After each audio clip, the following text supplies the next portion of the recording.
There's something happening here. Many cowlets aren't allowed, and it's clear.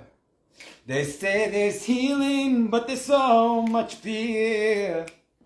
And they've been keeping people out for years.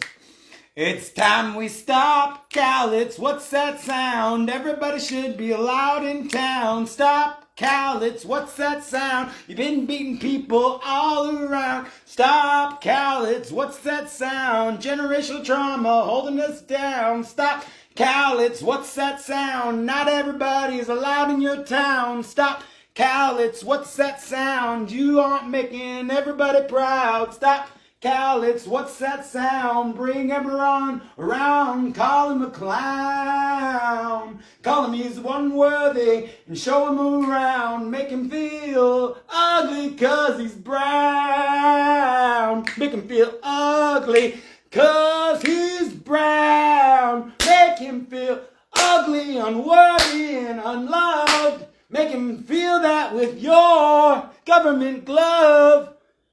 Well, I say no more for my people here and far. They're in every state and you discriminate. They're in every state and you discriminate. Stop cowlets, what's that sound? Generation trauma all around. Abuse. Treat him like a clown, push your people all the way down. Stop cowlets, what's that sound? Everybody knows what's going down. Stop cowlets, what's that sound? Generational trauma putting us down. Stop cowlets, what's that sound? Generational trauma around the town. Your people are black and brown. Your people are in this town. So, it's time you stop and love yourself, because you're not put on an Indian shelf.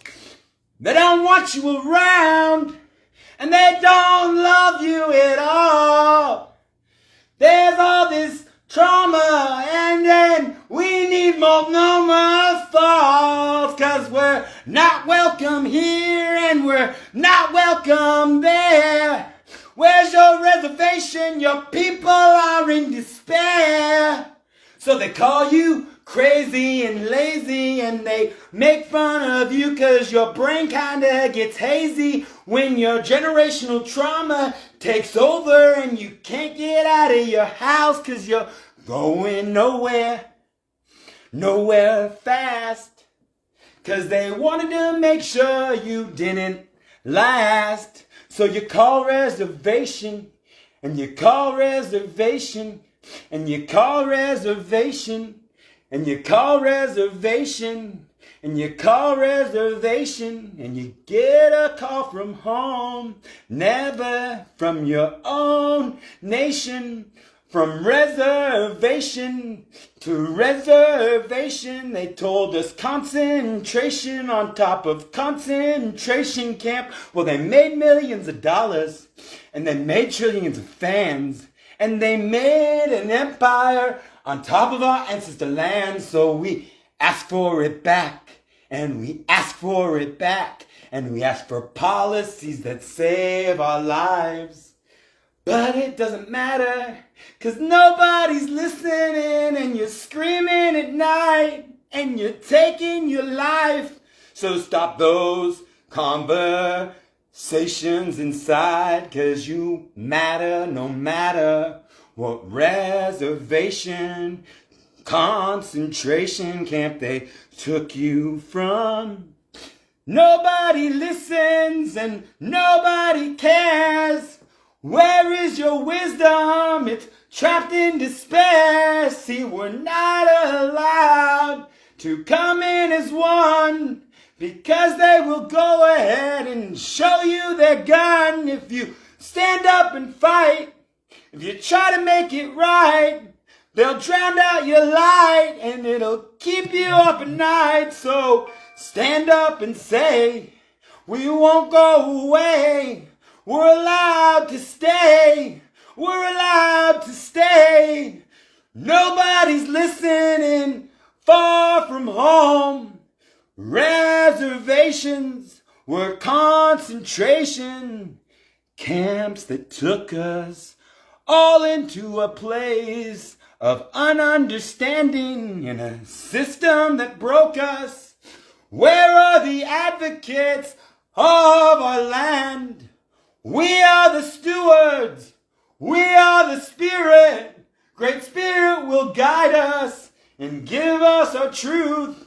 So stop, callous, what's that sound? Generational trauma thrown around. Your people are black, your people are brown. They're white and they're yellow, every color sand. Why does it matter? Because the back of the hand is all callous is known on our land. All callous is known is the back of the hand. Government took us and left us land. There we stand, no one to love us, no one to listen, no one to care, no one to love us, no one to listen, no one to care, no one to love us, no one to listen, no one to care, no one to love us, no one to listen, no one to care. Call me crazy, it's just despair. Biden did it, it's out in the air. 150 years in waiting. Why is there so much discriminating?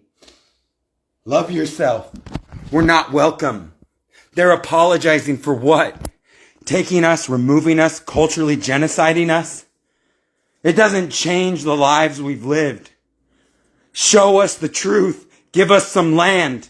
Stop showing us your government hand. Please believe in us, Great Spirit. Give us a place to pray. Give us a place to feed our genocide survivors. I will continue to ask for land back in the state of Oregon. I will continue to fight for Native American and indigenous survivors' rights. I will continue to write amendments that make those lives matter, because it changed every facet of my mind, my physiological and my physical well-being here on earth. I've never understood growing up in Portland, Oregon, the critical racism I was raised under, the shame and the abuse patterns. And I don't think I ever will until I explain it to every single American over and over and over again and beg them to stop and listen like I was told to in every racist situation in my life, where I was not allowed to use my voice, where I was not allowed to access my culture, my spirit, my land. And I've been drowning since born to a red card and a green card on Mother Earth, on Turtle Island, in a territory called Oregon that they disseminated, sold, and made treaties and land rights to disacknowledge their ownership of genocide. Washington State did not exist. Oregon was a territory of human trafficking and human rights violations. Accountability and ownership from every state in America is what our people are seeking in your apology, governments. We are seeking your advocacy of love, light, and ownership. We are expecting every tribal government employee to hold the line for us and love us in every state that we live in, and remind our reservation families those are concentration camps that we were not allowed or given privy to.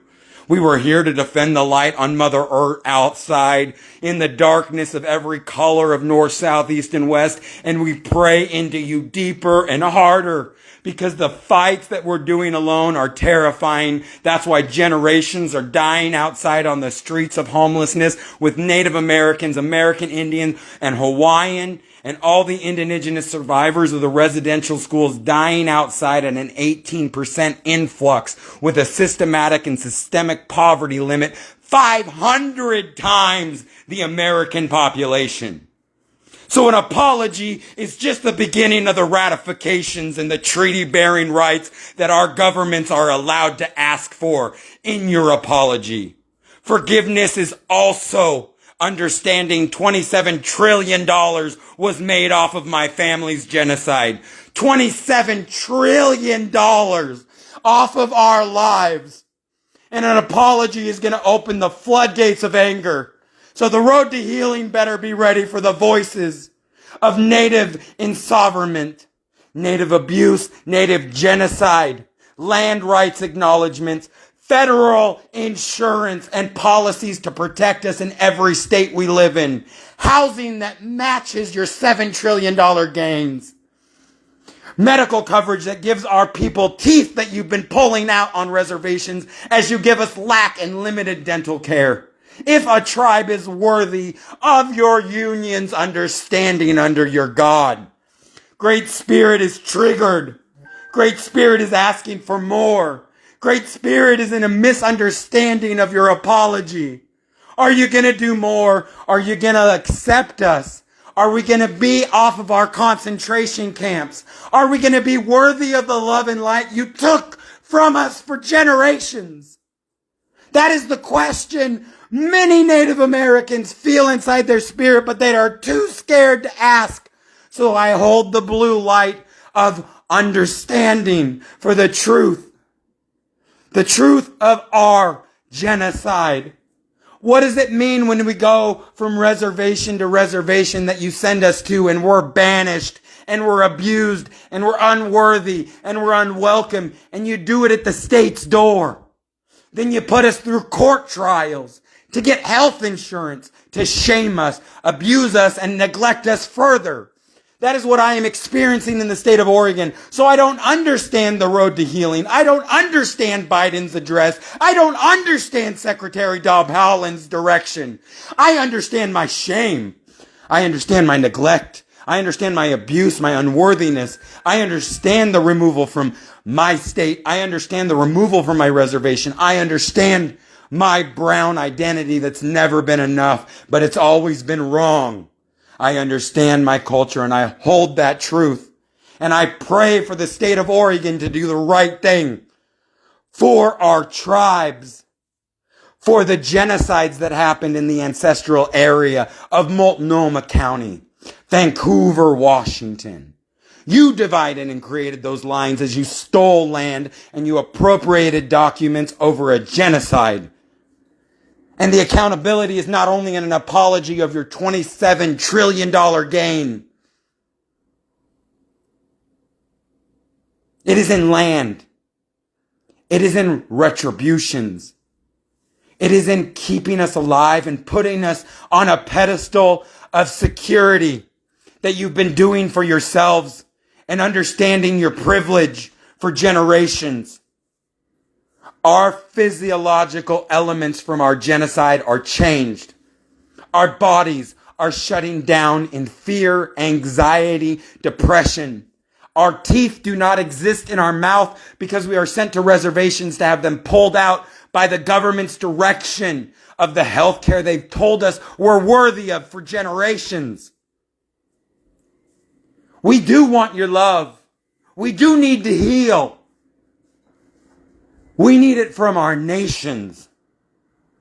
We need our nations to love us, to have housing programs, to stop the generational trauma patterns, systematic domestic violence, our councils from tribe to tribe, engrossing themselves in government money as their people die outside, as their elders are unhoused in all nations. So the honesty and the integrity must come from in the 574 nations as well, as they must also apologize to their families. Because an apology is the beginning. And in domestic violence patterns in America, they sweep it under the rug when they apologize, and we cannot give up. This is not the end of the indigenous fight. This is the beginning of healing. This is the beginning of documentation. This is the beginning of advocacy. This is the beginning of all of the generations that have been put into slave camps, prisons falsely, and institutions, laughed under begs, held under unconstitutional treatment because they were brown and of indigenous light, and they believed that they were valuable and they were worthy of love. I have met so many Native Americans in the state of Oregon that were rehoused to the state of Oregon without choice. They got to choose after their residential school what state they were sent to. They got to choose where their genocide placed them in America. They got to choose correct, after they were shamed, humiliated, and pedophiled over for generations. They got to choose a rehoming state that doesn't choose them today.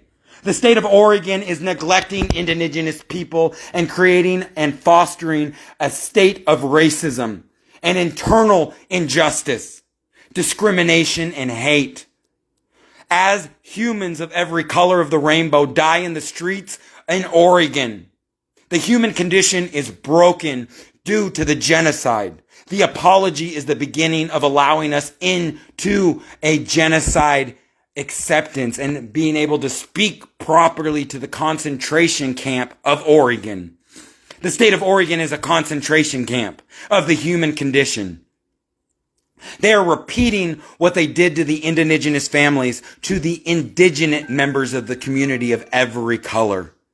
Black, white, Asian, brown, and white. I have had the privilege of meeting many Americans with subpar living conditions at the hands of the Department of Human Services in the state of Oregon. That is why I've requested for proper amendments for disability rights and American Indian and Alaskan Natives, and I have to include a couple other critical races. And I will continue to ask the state of Oregon for land back acknowledgments. And I will continue to ask for access to land and hunting and fishing so I can get my cultural genocide that you did to my generations back. And I'm allowed to be Native American in every country of America, in every land right of the world. Because we have countries, we have nations, 574 critical misunderstandings under the states. It's misunderstandings that need to come to terms. Why we must stop and listen to what's going around as a tribal people. Because humanity is resting on us, regardless of if you want them or not. Our healing, our suffering, our coming together, are taking accountability and ownership and asking, how are you going to repay us with your $27 trillion gains? Is there going to be housing? Is there going to be land? Are there going to be churches and deprivated buildings donated to our nations so we have a safe place to heal? So you don't come and attack us and shove us down and kill us any longer. I've watched it happen to too many generations. I was born in 1981 to this devastation. No, I do not believe in your concentration, which you call reservation, which is a camp to dissemination of my culture. I do not believe in your concentration camps. I believe in myself. I believe in my race. I believe in the advocacy of indigenous and sovereignty. I believe in coming together in the north, south, east, and west traditions of every color of the rainbow to heal me. I believe it will be coming from the community. As I'm allowed to have access of my voice, I give my voice to others so they have their voice. So one by one, we love and heal and delight so that these voices, the strength, this anger is found into beauty instead of rage, found into love and harmony and respect instead of anger and disposition, so that it's validated, so it's compassionate, so it's clear, so it protects and loves all 574 nations and all the nations sitting on the table of genocide and concentration camps and removal of culture, and they be accepted as one and federally recognized. So the conversations end and they begin into healing. That is the critical issue that the government is still disacknowledging in their apology. How many nations are waiting for federal recognition? And is President Biden and Secretary Deb Haaland ready to sign that into Congress tomorrow? Thank you for your time. Thank you for being alive, and I love you. Because I love myself, so I'm infinitely able to unboundedly love you all. Thank you for joining me, and I hope I helped you learn how to seek your voice. That is my goal. Thank you. Next Tushu.